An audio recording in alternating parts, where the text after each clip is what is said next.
July 1945, the Sea of Okotosk. The Pacific War was entering its final brutal phase. American submarines had strangled the Japanese supply lines. The Imperial Navy was hiding. They pulled their remaining ships into shallow, mined harbors where American subs couldn't follow. They thought the laws of physics protected them. Commander Eugene "Lucky" Fluckey, skipper of the USS Barb, didn't care about physics. He cared about mathematics. He looked at the charts of Nam Quan Harbor. The water was shallow, dangerously shallow. The entrance was mined. The coast was lined with heavy artillery. Standard Navy doctrine stated, submarines do not operate in less than 10 fathoms, 60 feet of water. Fluckey ran the numbers. He calculated the draft of his boat, the height of the tide, and the probability of sonar detection. He turned to his crew and proposed a mission that sounded like suicide. They weren't just going to blockade the harbor. They were going inside.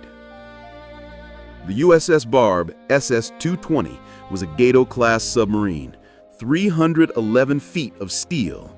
Displacement, 1,525 tons surfaced. Top speed, 21 knots on surface using 4 Fairbanks Moores diesel engines. Top speed, 9 knots submerged using electric motors powered by 126 massive battery cells. But for this mission, the most critical stat was the draft, the distance from the waterline to the bottom of the keel. The Barb drew 15 feet of water. The charts for Nam Quan Harbor showed depths of only 20 feet in some areas. That left exactly 5 feet of clearance between the steel hull and the rocky bottom. If the Barb hit bottom, the noise would alert every hydrophone in the harbor. If they got stuck, they were dead. There was no room to dive. There was no room to turn. It was like driving a semi-truck through a hallway. July 23rd, 1945, 0200 hours. Total darkness. Fluckey ordered battle stations. The Barb approached the harbor on the surface. Why? Because on the surface, the diesels gave them speed and maneuverability. Submerged, they were slow and blind. Fluckey was betting everything on the darkness and his radar. The SJ radar operator monitored the scope. Range to shore, 4,000 yards. Depth under keel, 10 feet. The math was tightening. The deeper they went into the harbor, the less water they had. Fluckey ordered the crew to silence. No talking, no dropping wrenches. Even on the surface, sound travels. They were navigating a minefield using sonar to detect the chains of the mines. Sonar reports mine cables port and starboard, the operator whispered. They were threading a needle made of high explosives. 02:30 a.m. The Barb was now inside the harbor. They were 20 miles behind enemy lines. The radar screen lit up. Targets, lots of them. Hiding in the dark were 3 Japanese frigates, a large freighter, and several support ships. They were anchored, engines cold, crews sleeping. They felt safe. No American submarine had ever penetrated this far. Fluckey checked his torpedo loadout. The Barb carried Mark 14 and Mark 23 torpedoes. He had a firing solution, but the geometry was a nightmare. The ships were overlapped, blocking each other. Fluckey needed to calculate a spread that would hit multiple targets. He ordered the forward tubes loaded, set depth to 6 feet. Usually, torpedoes run at 10 to 15 feet, but here the water was so shallow that a standard setting would hit the mud. 6 feet was the minimum. The math had zero margin for error. 0300 hours. Fluckey had a firing solution, but standard doctrine said 1 torpedo, 1 ship. Fluckey calculated the overlap of the targets. He decided to break the rules. He aimed for the gaps between the ships, hoping to hit the vessels anchored behind them. Fired tubes 1, 2, 3, and 4. The Barb shuddered as 4 Mark 14 torpedoes left the bow tubes. Compressed air vented into the water. Weight balance shifted. The trim officer fought to keep the boat level. Fluckey immediately ordered right full rudder, all ahead standard. The 300-foot submarine began a tight turn in the narrow channel. As the bow swung around, the stern tubes aligned with the targets. Fire tubes 7, 8, 9, and 10. 8 torpedoes were now in the water. 8 wake trails racing at 46 knots toward the sleeping enemy. Run time to impact, 45 seconds. The math was done. Now, they waited. 0301 hours.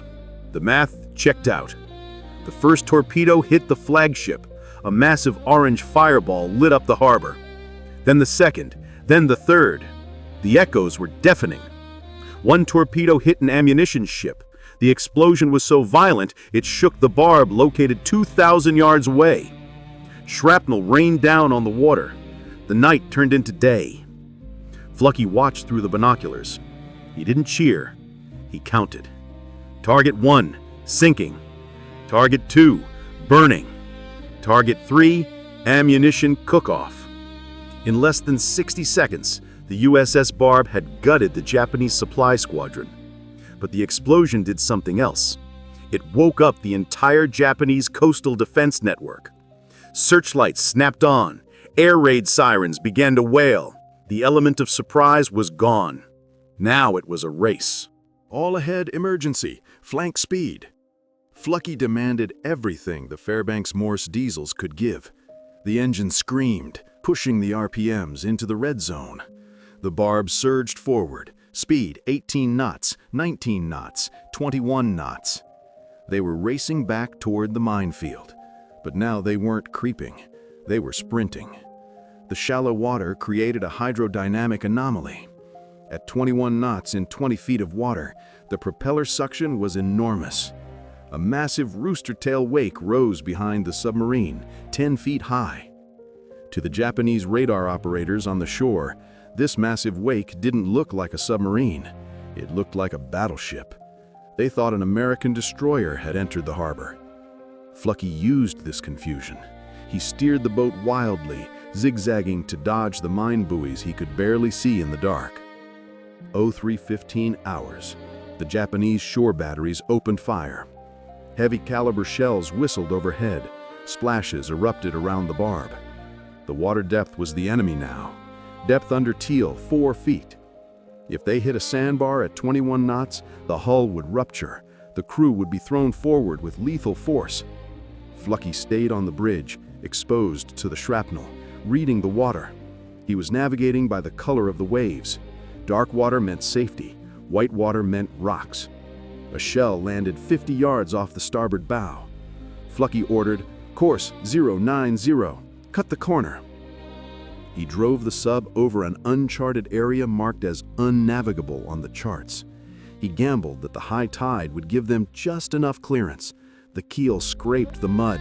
The boat slowed, then surged free. 0400 hours. Open ocean. The Barb disappeared into the blackness of the Sea of Okhotsk. Behind them, Namquan Harbor was burning. The crew checked the systems. Engines, overheated, but functional. Torpedoes, expended. Hull, intact. Commander Fluckey had just pulled off the most daring submarine raid of the war. For this action, he would receive the Medal of Honor. But the Barb wasn't done. They still had fuel. They still had a crew hungry for history. July 1945. Fluckey looked at the coast of Karafuto, Japan. He saw something on the map that no submarine commander had ever targeted. A railway line running along the coast. He turned to his crew. "Boys, we've sunk ships. We've sunk carriers. How would you like to sink a train?" The math changed. Now they weren't calculating torpedo depth. They were calculating demolition charges and running speed on land. The problem wasn't the desire. It was the hardware. Submarines aren't equipped to blow up trains. They didn't have landmines. Fluckey turned to his chief gunner's mate, Paul Saunders. "Build me a bomb." Saunders improvised. He took a 55-pound scuttling charge, basically a canister of TNT used to destroy the sub if it gets captured. But how to trigger it? They couldn't use a timer. The train schedule was unknown. They couldn't use a tripwire. It might be seen. Saunders designed a micro switch. He placed the detonator between 2 railway ties. The weight of the train passing over the rail would depress the wood slightly, just 1/16 of an inch. That tiny movement would complete the circuit, detonating the 55 pounds of high explosive directly under the locomotive. The math was delicate. Too sensitive, and a deer crossing the tracks sets it off. Not sensitive enough, and the train rolls right over it. July 23, 1945, midnight. The USS Barb surfaced 950 yards off the coast of Karafuto. 8 men were selected. They were the saboteurs. Fluckey gave them a strict order. If you get stuck on the beach, do not surrender. You fight to the end. If Japanese patrol boats appeared, the Barb would have to dive. The 8 men would be left behind in the heart of Japan, stranded, alone. They inflated a rubber raft. The ocean was freezing. They paddled through the black water, navigating by the silhouette of the coastline. They landed on the enemy shore at 0030 hours. While 7 men set up a security perimeter with Tommy guns, Saunders began digging. He had to bury the charge under the ballast rocks in total darkness. One slip of the spade against a rock could create a spark. 0130 hours. The charge was set. The micro switch was armed. The team scrambled back to the rafts. They paddled furiously against the current to get back to the sub. Suddenly, a whistle blew. A train was coming. The timing was cinematic. The men were only halfway back to the sub. If the train exploded now, the debris might hit them.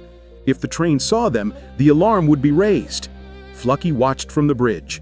He saw the single headlight of the steam locomotive cutting through the night fog.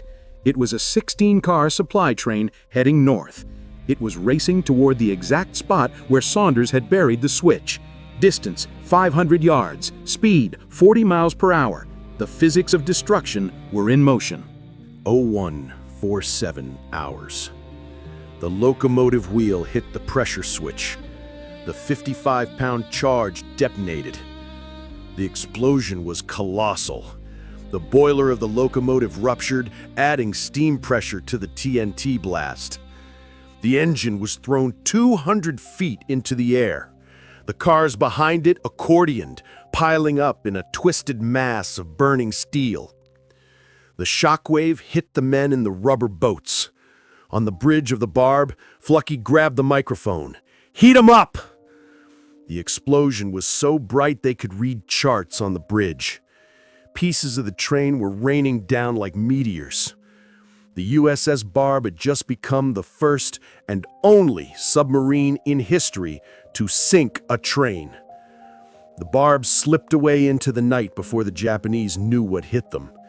When they returned to Pearl Harbor, the crew painted their kill flag. It had symbols for sunk destroyers, sunk cruisers, and sunk merchant ships.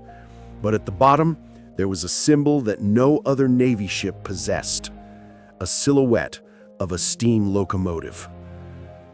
Commander Eugene Fluckey received the Medal of Honor. The USS Barb was credited with destroying 17 ships and 1 train.